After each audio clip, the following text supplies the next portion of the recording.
नमस्कार। अधिकांश लोगों के द्वारा यह जिज्ञासा रखी जाती है कि एस्ट्रोलॉजी और पामिस्ट्री इन दोनों साइंस में से कंप्लीट साइंस कौन सी है, कौन सी साइंस ज्यादा रिलायबल है, किस विद्या पर या एस्ट्रोलॉजी का या पामिस्ट्री का बेसिक कॉन्सेप्ट क्या होता है और ये किस तरीके से एक दूसरे से साम्यता रखती हैं। तो एक कमाल का वीडियो होने वाला है। यदि कोई व्यक्ति पामिस्ट्री में या एस्ट्रोलॉजी में इंटरेस्ट रखता है तो ये वीडियो उसके ज्ञानवर्धन के लिए काफी उपयोगी साबित हो सकता है। मैंने अपने एक्सपीरियंस से ये समझा है कि एस्ट्रोलॉजी और पामिस्ट्री दोनों एक पूरक हैं, एक दूसरे के पूरक हैं, एक दूसरे के सहयोगी हैं। एस्ट्रोलॉजी में भी 9 ग्रह होते हैं, पामिस्ट्री में भी 9 ग्रह होते हैं। एस्ट्रोलॉजी में भी उन चीजों को आकाशीय ग्रहों की स्थिति के द्वारा हम समझने का प्रयास करते हैं कि जातक के जीवन के अंदर क्या विशेष चल रहा है या क्या विशेष होने वाला है। इसी प्रकार पामिस्ट्री भी हमको ये इंडिकेशंस देती है कि जातक के ब्रेन में, उसके बौद्धिक विचारों के अंदर हमारे चारों तरफ चलने वाली चीजों के प्रति उसका किस तरीके से वैचारिक या थॉट प्रोसेस चल रहा है। एस्ट्रोलॉजी में डेट, टाइम और प्लेस का बड़ा ही महत्व है।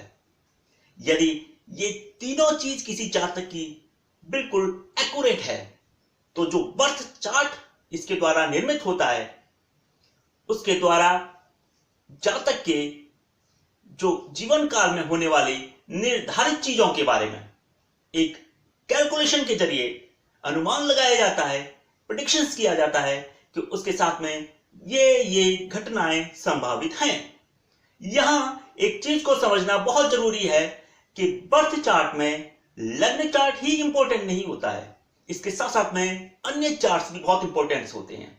इसके अलावा उसकी महादशानाथ की कंडीशन और वर्तमान में गोचर में चल रहे आकाशीय पिंडों की स्थिति कैसी है, उसका कुंडली के साथ में, उसका महादशानाथ के साथ में किस तरीके से साम्यता है, और इन तीनों का ही गणितीय रूप से विश्लेषण करने के बाद में इस निष्कर्ष पर पहुंचा जा सकता है कि जातक के जीवन में फलाना ग्रह या फलानी चीजें हो सकने की संभावना है या हो सकती हैं। एस्ट्रोलॉजी में जो बर्थ चार्ट होता है वो एक डॉक्यूमेंट फॉर्म में होता है, उसको हम अपने जीवन काल में कभी भी एनालिसिस कर सकते हैं। वो हमारे डॉक्यूमेंट फॉर्म के अंदर है, वो एक हमारी लिखित जीवनी है, उसको हम देख सकते हैं कभी भी। लेकिन पामिस्ट्री के अंदर ये डॉक्यूमेंट फॉर्म में नहीं होता है, ये लेंस के द्वारा होता है, साइंस के द्वारा होता है, पर्वतों की स्थिति के द्वारा होता है जो चेंजेबल होता है। तो ये डॉक्यूमेंट फॉर्म में नहीं हुआ। तो यहां पर पामिस्ट्री में जातक का ब्रेन ही सबसे ज्यादा इंपॉर्टेंट होता है। सो जातक के जीवन में कई दफे उसके पास्ट में हुए परिवर्तनों को हमारा लाइन शो नहीं कर पाती। इसका कारण यह है कि जो चीजें हमारे ब्रेन के अंदर स्टोर हैं, जो जिस तरह कंप्यूटर में कोई चीज हमारे स्टोर है तो उनको कभी भी हम देखा सकते हैं, लेकिन यदि कोई चीज हमने डिलीट कर दी तो उसको रिस्टोर करना बड़ा मुश्किल होता है। तो ठीक यही कंडीशन पामिस्ट्री के अंदर होती है। कोई चीज हमारी मेमोरी के अंदर स्टेबल है या वो बिल्कुल डिटरमाइंड है तो उसको तो हम कभी भी रीड कर सकते हैं। वो साइंस के द्वारा या लाइंस के पैटर्न के द्वारा हमारे जीवन में हमेशा दर्शाती रहेगी अपनी कंडीशंस को। लेकिन यदि जातक ने अपनी मेमोरी से वो सारी घटनाएं डिलीट कर दी या उनको भूलता गया तो वो हाथ से साइंस भी या सिंबल्स भी अपने आप बदलते जाएंगे या डिलीट होते जाएंगे।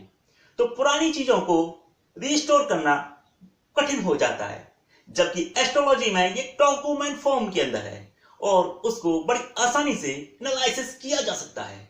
पामिस्ट्री का बेसिक कॉन्सेप्ट जातक की ब्रेन पर डिपेंड करता है, यानी कि हमारे जो मस्तिष्क है वो एक प्रकार का ब्रह्मांड है। उसका ब्रह्मांडी ऊर्जा से तथा आकाशीय ग्रहों से बड़ा गहरा संबंध होता है।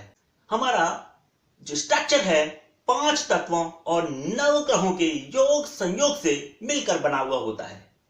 तो हमारे ब्रेन के अंदर क्या चल रहा है इस समय, हमारे उसके अंदर थॉट प्रोसेस कैसी है, सामाजिक व्यवहारों के प्रति हमारा उद्दीपन कैसा है, हम कैसा बिहेव कर रहे हैं, हमारे एफर्ट्स का हमको कितना फ्रूट मिल रहा है और उसकी लेवल क्या है, उन सब का वैचारिक रूप से हमारे जीवन पर क्या प्रभाव पड़ रहा है, इसको पामिस्ट्री के द्वारा हम समझने का प्रयास करते हैं। पामिस्ट्री के अंदर लाइफ लाइन, माइंड लाइन और हार्ट लाइन 3 प्रमुख बुनियादी रेखाएं हैं और इनके अंदर या तो परिवर्तन देखा ही नहीं गया है या होता भी है तो बड़ा स्लोली प्रोसेस द्वारा होता है, जबकि अन्य रेखाओं पर परिवर्तन टाइम टू टाइम होता रहता है। अन्य प्रभावक रेखाएं बनती रहती हैं और दूसरी रेखाएं और साइंस भी बनते रहते हैं, सिंबल्स बनते रहते हैं जो हम एफर्ट करते हैं या जैसी हमारी वैचारिक स्थिति होती है, जैसा हम सोचते हैं, जैसा हमारे चारों तरफ का वातावरण होता है, उन सब के द्वारा हमारे हाथों में की रेखाओं में उनके पैटर्न के अंदर बदलाव होता है। यह ठीक वैसे ही है जैसे एस्ट्रोलॉजी के अंदर जो महादशा नाथ होती है या महादशा होती है वो चेंज होती है। ग्रहों में या गोचर में जो आकाशीय पिंडों की स्थितियों में परिवर्तन होता है, उसका जो मानव जीवन पर प्रभाव पड़ता है, ठीक उसी प्रकार हमारे पामिस्ट्री के अंदर जैसे हमारी वैचारिक सोच होती है, जैसे ही हमारे चारों तरफ का वातावरण होता है, जैसे ही हमारे एफर्ट्स होते हैं, उनके अकॉर्डिंग हमारी लाइंस के अंदर चेंजेस आते हैं। इसको आप इसकी दशा, अंतरदशा, प्रत्यंचर दशा, उन सब के साथ में साम्यता स्थापित कर सकते हैं। मेरा यह व्यक्तिगत मानना है और यह मेरे अनुभव पर भी आधारित है कि एक व्यक्ति को जो पामिस्ट्री में इंटरेस्ट रखता है उसको एस्ट्रोलॉजी का भी ज्ञान होना चाहिए और जो एस्ट्रोलॉजर है उसको भी पामिस्ट्री का ज्ञान होना चाहिए।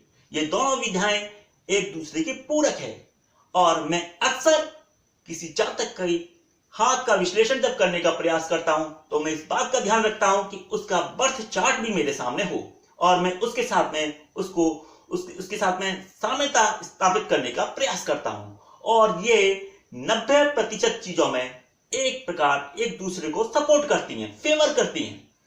सो मैंने इस वीडियो में आपको पामिस्ट्री और एस्ट्रोलॉजी के संदर्भ में बड़े संक्षिप्त रूप से अपने विचारों के द्वारा यह बताने का प्रयास किया है कि ये दोनों चीजें एक दूसरे के पूरक है और इसमें किसी प्रकार का संशय रखने की कोई आवश्यकता नहीं है और दोनों ही विधाएं अपने आप में संपूर्ण हैं। आशा करता हूं कि आपको ये मेरा वीडियो ज्ञानप्रद लगा होगा और यदि आपने पहली बार मेरे चैनल पर विजिट किया है तो आपसे आग्रह करूंगा कि चैनल को सब्सक्राइब अवश्य कीजिएगा।